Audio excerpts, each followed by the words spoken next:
البيئة السامة بتخليك تشك في نفسك مع انك ممكن تكون واحد من افضل الناس اللي فيها، بس بسبب الضغط والقلق مش قادر تشوف ده.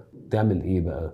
لو حسيت انك فعلا واقع في شغل سام او مع مدير مؤذي، في شوية خطوات لازم تبدأ تفكر فيهم. ابدأ حضر خطة خروج، ما تستقلش فجأة ولا تسيب شغلك ولا تجازف بحياتك وبالتزاماتك، بس ابدأ شوف بديل، طور مهاراتك، ابني سي في محترم، ابعت في شغلانات تانية شايف ان انت هتتطور فيها، ابدأ فريلانس او شغل جانبي، ممكن تعمل حاجة تحبها جنب الشغل تزود بيها دخلك وتحس انك بتنجز. خد بالك من صحتك النفسية، حاول تفصل بعد الشغل، خليك مع ناس بتحبك، اتكلم مع ناس بيريحوك، واهم حاجة ما تصدقش انك قليل.